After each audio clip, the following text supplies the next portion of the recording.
नमस्कार साथियों। आज हम शुरुआत करेंगे राजस्थान के प्रतीक चिन्हों की। ये रीट में पृथक से चैप्टर दिया हुआ है।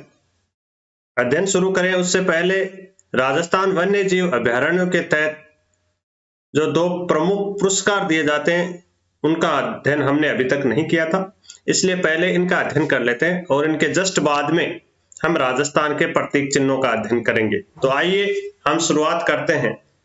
भारत में बाघ जो परियोजना है जिसकी शुरुआत 1973 में श्रीमती इंदिरा गांधी के प्रधानमंत्रित्व काल में की गई थी। बाघ परियोजना की शुरुआत भारत में बाघों की घटती संख्या की वजह से उनका संरक्षण करना उस समय आवश्यक समझा गया था और उसके तहत की गई थी। राजस्थान में बाघ परियोजना के निर्माता, सूत्रधार और भारत की प्रथम बाघ जो जनगणना हुई थी उनके मुख्य जो संचालक थे वो श्री कैलाश सांकला थे।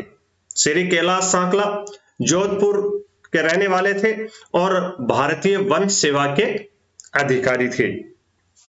भारत में बाघ परियोजना के सफल क्रियान्वयन का श्रेय श्री कैलाश सांकला को जाता है और श्री कैलाश सांकला द्वारा बाघ संरक्षण में उनके द्वारा दिए गए उत्कृष्ट योगदान के लिए भारत सरकार ने उन्हें पद्म श्री पुरस्कार से नवाजा।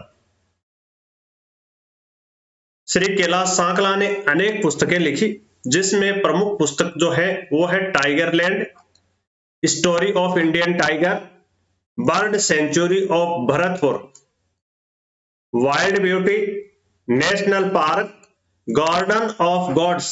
ये श्री कैलाश सांकला की प्रमुख पुस्तकें हैं, जिसमें से भारतीय बाघ पर उनकी जो लिखी हुई पुस्तकें हैं वो है टाइगर, रिटर्न ऑफ टाइगर। ये भारतीय बाघ पे लिखी हुई उनकी प्रमुख पुस्तक है। ये सर्वोत्तम पुस्तकों में से गिनी जाती है। श्री कैलाश सांकला द्वारा बाघ संरक्षण के दिए गए योगदान के लिए उसे विश्व में टाइगर मैन ऑफ इंडिया के नाम से जाना जाता है। किस नाम से जाना जाता है? टाइगर मैन ऑफ इंडिया के नाम से जाना जाता है। कैलाश सांकला पुरस्कार वन्य जीव सुरक्षा के लिए जो असाधारण कार्य करते हैं, चाहे वो वनकर्मी हो या नागरिक हो, उनके लिए श्री कैलाश सांकला पुरस्कार की स्थापना की गई और इस पुरस्कार के तहत 50,000 रुपए प्रतिवर्ष पुरस्कार स्वरूप प्रदान किए जाते हैं, जिसमें 25,000 रुपए का योगदान है वो राज्य सरकार करती है और 25,000 जो रुपए है उसका योगदान टाइगर ट्रस्ट नई दिल्ली द्वारा किया जाता है। अब अगला जो महत्वपूर्ण पुरस्कार है राजस्थान का वो है अमृता देवी वन्य जीव पुरस्कार। खेजड़ली बलिदान की नायिका श्रीमती अमृता देवी विश्नोई, जिनके पति का नाम श्री रामोजी विश्नोई था, श्रीमती अमृता देवी ने 1730 में जब जोधपुर महाराजा अभय सिंह के मंत्री गिरधर दास खेजड़ी के पेट काटने खेजड़ली गांव चले गए थे और श्रीमती अमृता देवी ने उनको खेजड़ी के पेट काटने से मना किया, लेकिन सैनिक नहीं माने।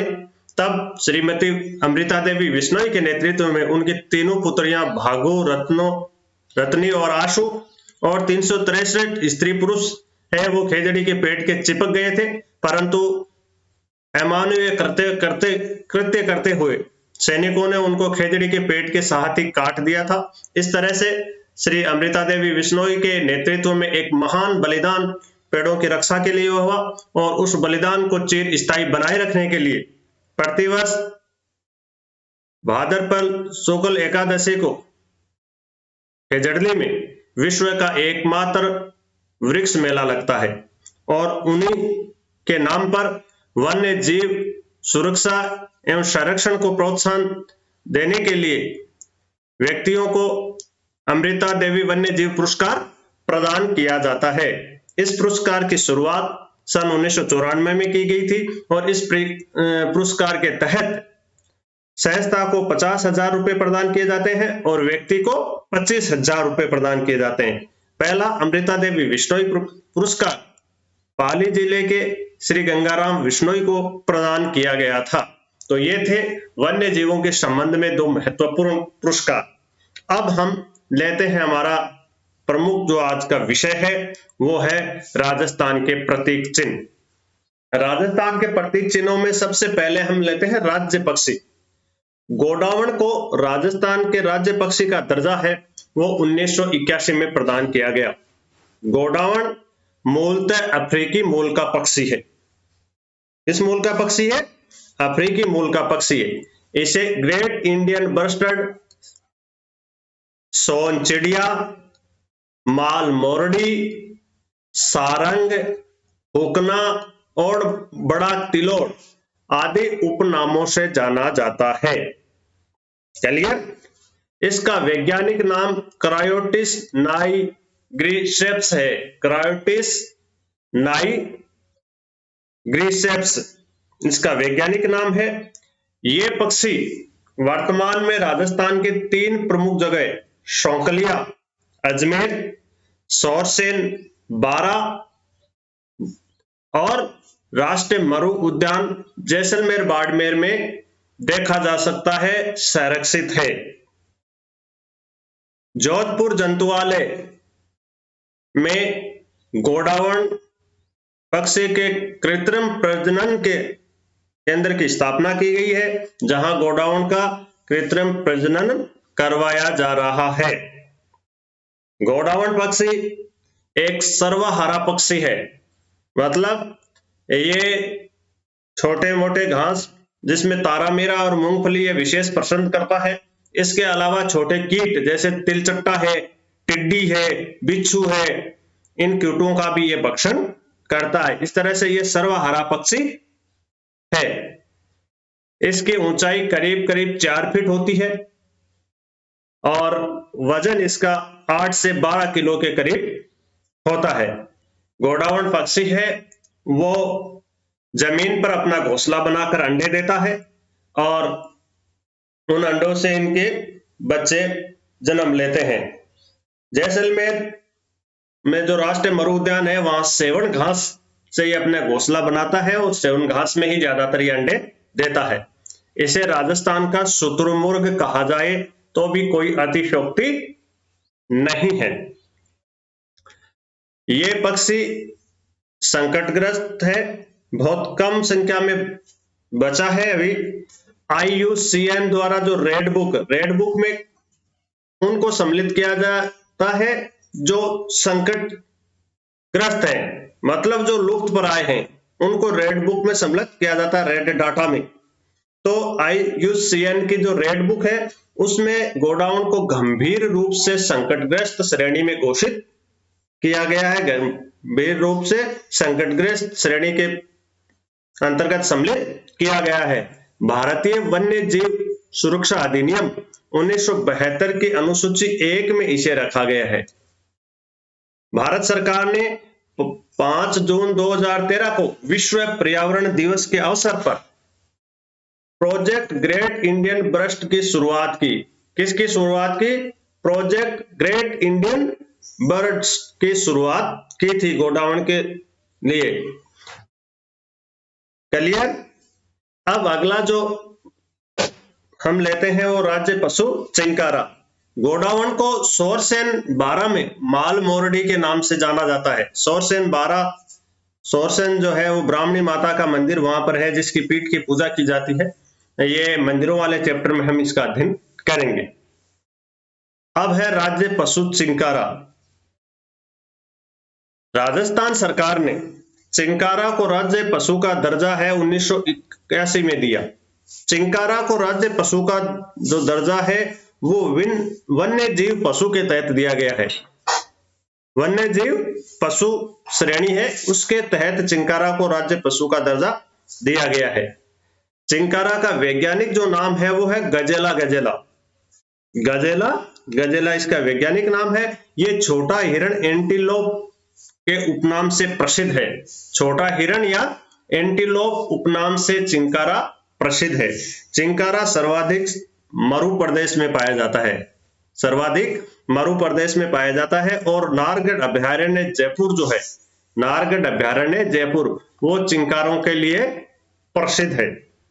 तो इस तरह से चिंकारा है वो राजस्थान का राज्य पशु है। चित्रकारों को कहा जाता है चिक्कारा। राजस्थान में एक वाद्य यंत्र भी है, तो ये इनसे मिलते जुलते नाम है। अब राजस्थान का दूसरा जो राज्य पशु है, जो पालतू श्रेणी में राज्य पशु है, चिंकारा तो वन्य जीव श्रेणी में राज्य पशु का दर्जा प्राप्त है और ऊंट को पालतू श्रेणी में राज्य पशु का दर्जा प्रदान किया गया है। रेगिस्तान के जहाज के रूप में प्रसिद्ध रेगिस्तान के जहाज के रूप में प्रसिद्ध ऊंट को राज्य सरकार ने 30 जून 2014 को राज्य पशु घोषित किया और किस श्रेणी में किया? पालतू पशु की श्रेणी में इसे संरक्षित किया। जबकि चिंकारा है वो जंगली पशु श्रेणी में संरक्षित है, राज्य का राज्य पशु। ऊंट है वो पालतू पशु श्रेणी में संरक्षित राज्य पशु है, जबकि चिंकारा जंगली पशु श्रेणी में संरक्षित राज्य पशु है। दोनों कैटेगरियों में अलग अलग है। क्लियर? राजस्थान में, भारत देश में सर्वाधिक जो ऊंट है वो राजस्थान में पाए जाते हैं। ऊंट पैर गतिदार होते हैं, इसलिए वो रेगिस्तान में अच्छी तरह चल सकता है, ये तो हमने पढ़ा, जनरल बात है। इसके ऊंट की कुबड़ में वसा जमी होती है, उस वसा का प्रयोग ये जब काफी लंबे समय तक ऊंट को पीने के लिए पानी नहीं मिलता तो उस वसा का प्रयोग पानी के रूप में ये कर लेता है, इसलिए काफी दिनों तक पानी पिए हुए रह सकता है। ऊंटनी का जो दूध होता है उसमें विटामिन सी भरपूर मात्रा में होती है। विटामिन सी है वो भरपूर मात्रा में होती है। बीकानेर की जो उर्मुल डेयरी है वो भारत की एकमात्र डेयरी है जहां ऊंटनी का दूध मिलता है। ऊंट का दूध है, ऊंटनी का जो दूध है वो बहुत उपयोगी है। कई बीमारियों का इससे इलाज होता है। और जो रहन बोलते हैं, कई बार अब कहते हैं ना तेरे के रहन है, मतलब कोई जो जैसे टाइफाइड हो जाए या कोई व्याधि वगैरह हो जाए वो ठीक हो जाती है, लेकिन उनके कुछ अंश है पूरी तरह से ठीक नहीं होता और शरीर में रह जाता है तो वो तकलीफदेह होता है। इसलिए ऐसी जो रहन वगैरह जो होती है उनको ऊंटनी के दूध से खत्म किया जा सकता है। तो ऊंटनी का दूध बहुत उपयोगी है। रियासत काल में बीकानेर के महाराजा गंगा सिंह ने ऊंट सवारों की एक सेना तैयार की थी जिसको गंगा रिसाला कहा जाता था। इस गंगा रिसाला ने प्रथम और द्वितीय विश्व युद्ध में महत्वपूर्ण भूमिका अदा की थी, अपना पराक्रम दिखाया था। अतः उनके इस पराक्रम को देखते हुए भारत सरकार ने बीएसएफ में ऊंट को सम्मिलित किया। ऊंट का जो आभूषण होता है वो गौरबंद कहलाता है। गौरबंद गीत भी है, कई जगह हम देखते हैं कि लिखा होता है गौरबंद क्या है, एक गीत है। गीत तो मूल रूप से तो ये ऊंट का आभूषण है, उस आभूषण पर ही ये गीत बनाया गया है। इसलिए यदि कई क्वेश्चन आता है गौरबंद क्या है तो ये ऊंट का श्रृंगारिक आभूषण है जिसमें लाल पीले फूल से लगे होते हैं, ऊंट के मुंह पर रोज श्रृंगार किया जाता है, वो गौरबंद कहलाता है। ऊंट की जो नाक होती है उसमें ऊंट को विशेष तौर से बस में करने के लिए एक कीलनुमा लकड़ी की बनी हुई, कई पित्तल की भी बना देते हैं, एक कीलनुमा नाक में आभूषण होता है ऊंट के, जिससे ऊंट को वश में किया जाता है। उसको गिरबान या पीननी कहते हैं। जब पीननी का नाम आता है तब हंसी आई जाती है। ऊंट को पीननी और छोरा ने बीननी आई बस में करी भैया। तो ये है ऊंट का नाक का आभूषण जिससे ऊंट को वश में किया जाता है, उसे गिरबान भी बोलते हैं और पीननी भी बोलते हैं। लोक देवता पाबूजी है, उसको ऊंटों का देवता माना जाता है और जब ऊंट ठीक हो जाते हैं उनके मनौती बोलने से तो फिर पाबूजी की पड़ बचवाई जाती है।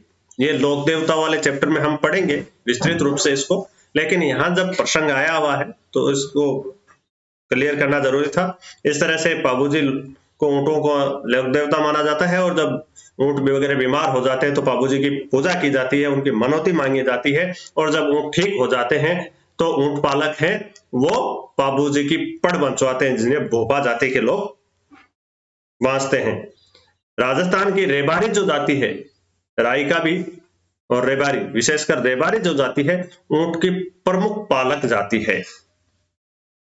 ऊंट की जो खाल है उस पर जो मीनाकारी की जाती है उसे उस्ता कला कहा जाता है। बीकानेर में क्या कहा जाता है? ऊंट की जो खाल पर जो मीनाकारी की जाती है उसे बीकानेर में उस्ता कला कहा जाता है। सवरेगे हिसामुद्दीन उस्ता थे वो इस कारीगरी के प्रमुख कलाकार थे। इसी प्रकार ऊंट की चमड़ी से बनी जलपात्र रखने का या तेल भी रखा जाता है, दोनों ही काम में आता है। रखने का जो पात्र है उसे कोपी या कुंपी कहा जाता है, कोपी या कुंपी कहा जाता है।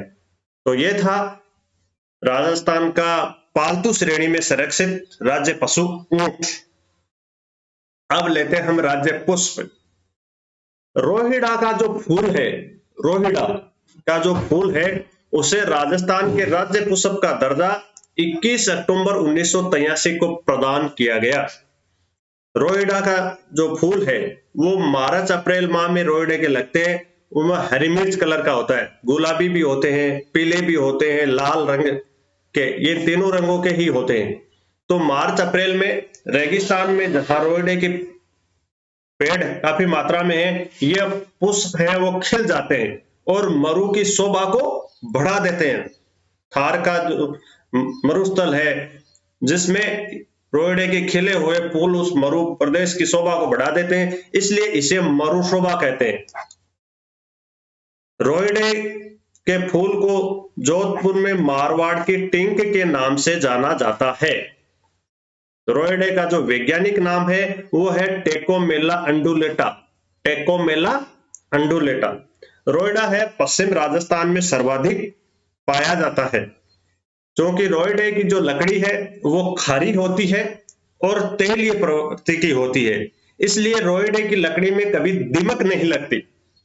यही वजह है कि राजस्थान में सर्वाधिक फर्नीचर के रूप में जो उपयोग में ली जाती है लकड़ी, वो रोहिड़े की लकड़ी के काम में ली जाती है, क्योंकि वो काफी वर्षों तक सुरक्षित रहती है, उसके दीमक नहीं लगती। और फर्नीचर में सर्वाधिक उपयोग के कारण, उपयोगी होने के कारण रोहिड़ा को राजस्थान का सागवान कहा जाता है। क्या कहा जाता है इसे? राजस्थान का सागवान कहा जाता है। तो यह था रोहिड़ा पुष्प जो राजस्थान का राज्य पुष्प है।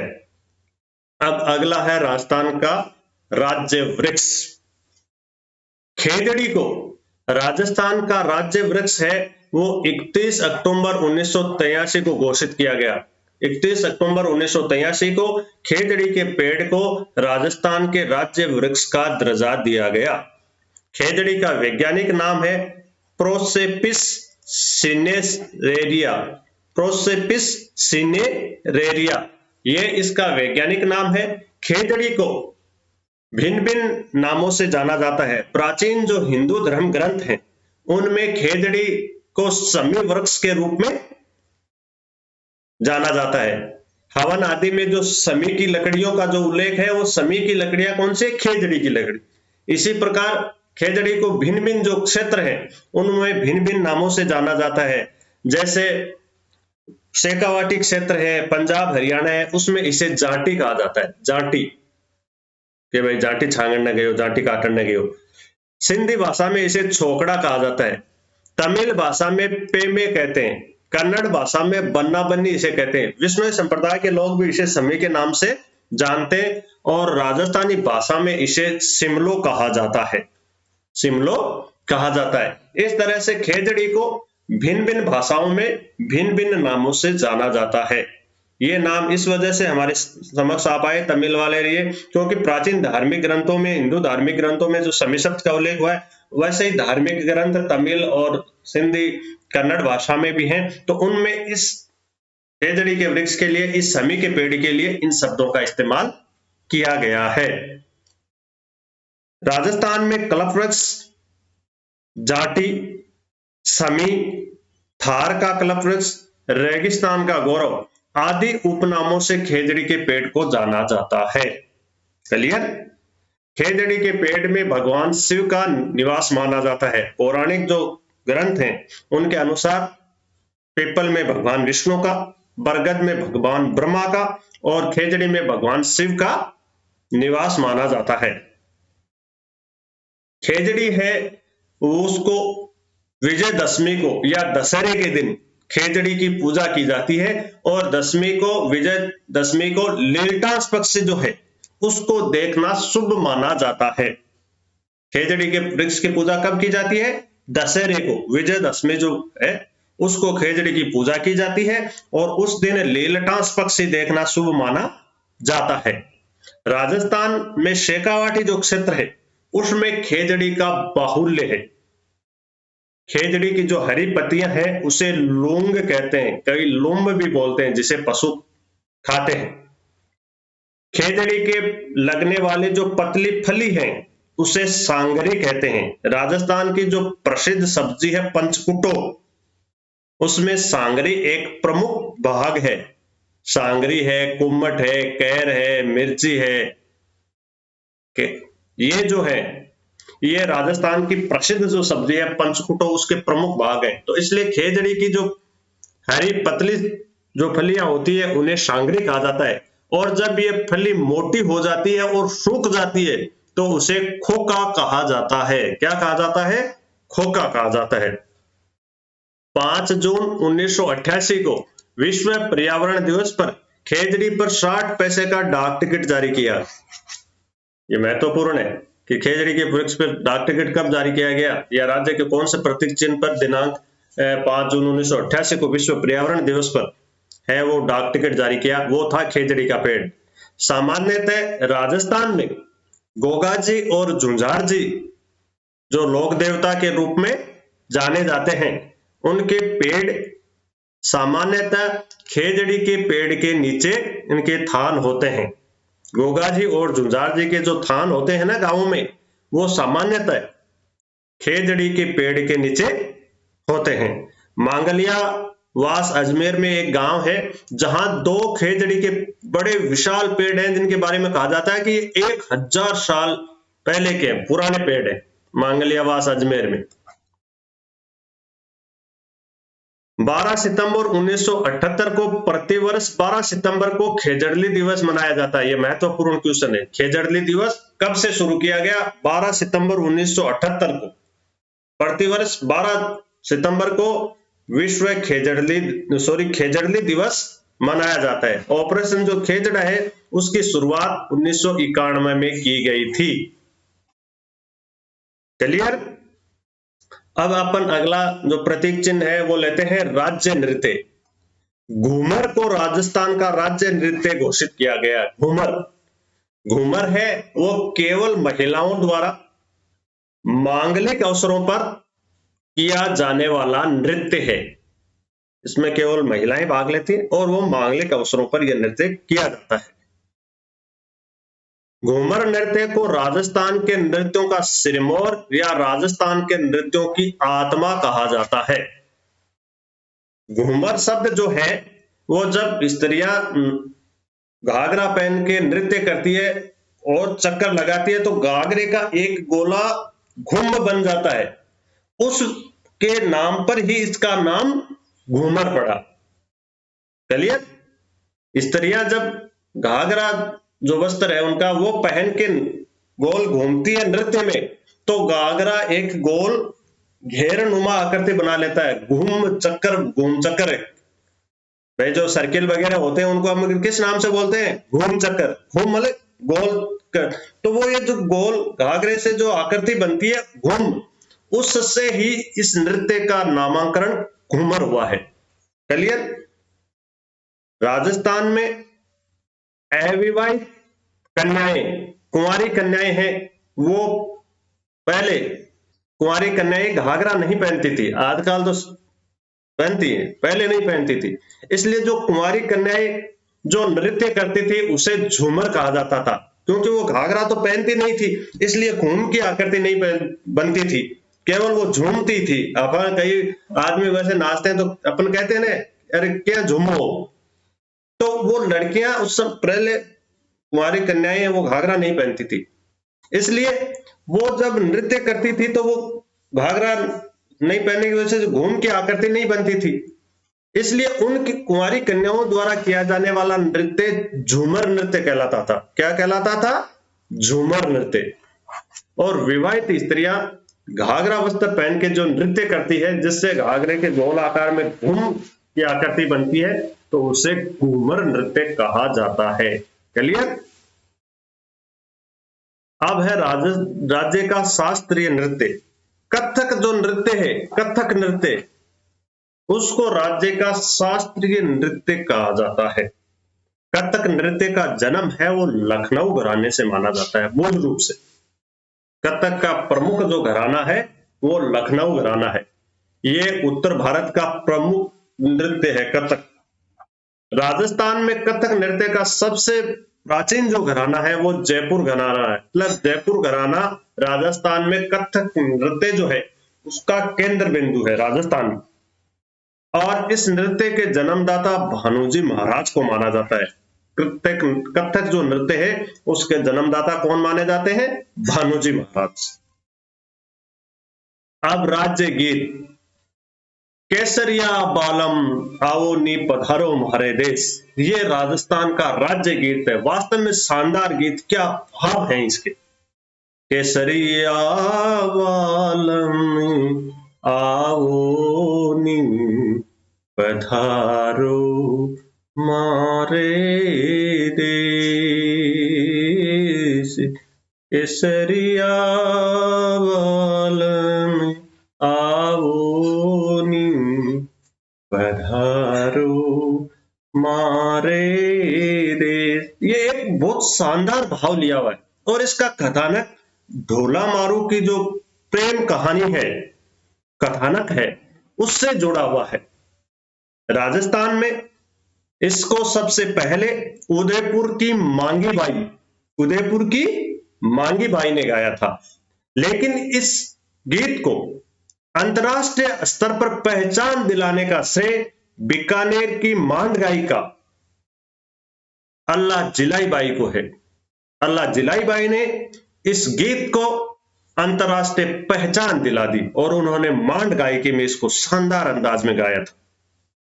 श्रीमती अल्लाह जलाई बाई ने सबसे पहले इस गीत को बीकानेर के महाराजा गंगा सिंह के दरबार में गाया था। जो मांड गायकी है इसकी उत्पत्ति जैसलमेर से हुई है। जैसलमेर को प्राचीन काल में किस नाम से जाना जाता था? मांड के नाम से जाना जाता था। तो मांड गायकी की उत्पत्ति जैसलमेर से हुई है। तो यह था राजस्थान का राज्य गीत, केसरिया बालम हालोनी पधारो हमारे देश। अब है राज्य खेल। अल्लाह जिलाई बाई को राजस्थान की मरु कोकिला और बाईजी के नाम से जाना जाता है। राजस्थान की मरु कोकिला और बाईजी के नाम से अल्लाह जिलाई बाई को जाना जाता है। राज्य खेल बास्केटबॉल को 1948 में राजस्थान का राज्य खेल घोषित किया गया। बास्केटबॉल में 5 सक्रिय खिलाड़ी होते हैं। वैसे तो 7 खिलाड़ी होते हैं, लेकिन सक्रिय रूप से मैदान में कितने खेलते हैं? 5, 2 अतिरिक्त खिलाड़ी होते हैं। और इसके दोनों पाले होते हैं। एक पक्ष दूसरे पक्ष के पाले में जाकर जो जालनुमा एक गोल घेरा होता है उसमें बास्केट डालने का प्रयास करता है।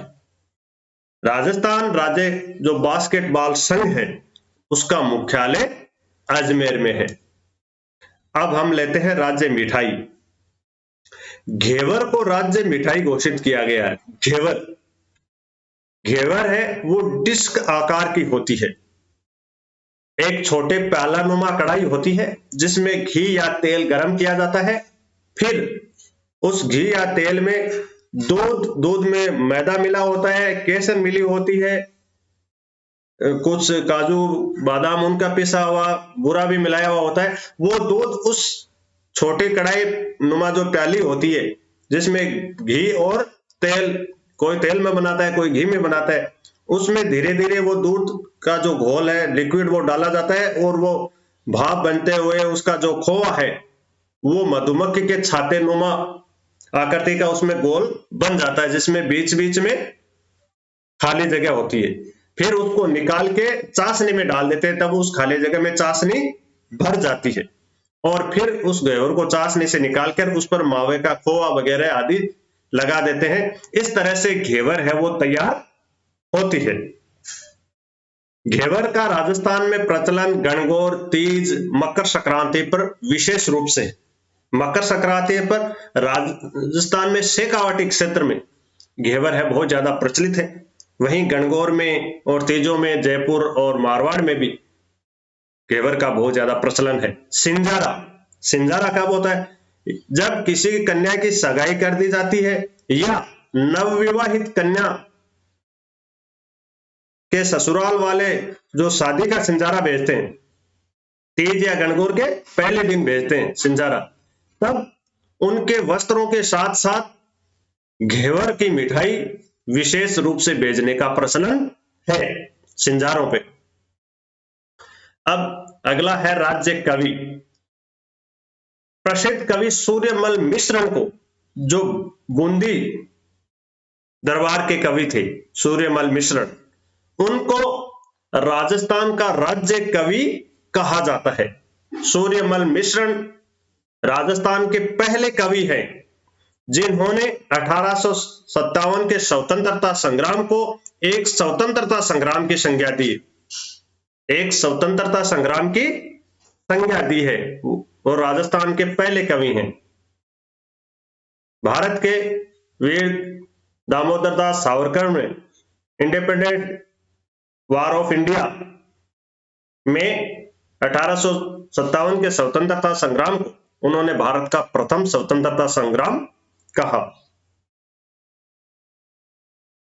तो इस तरह से सूर्यमल मिश्रण ने वीर सतसई ग्रंथ में, उनका प्रमुख जो ग्रंथ है वीर सतसई, ये 1857 की क्रांति की पृष्ठभूमि पे ही लिखा हुआ है।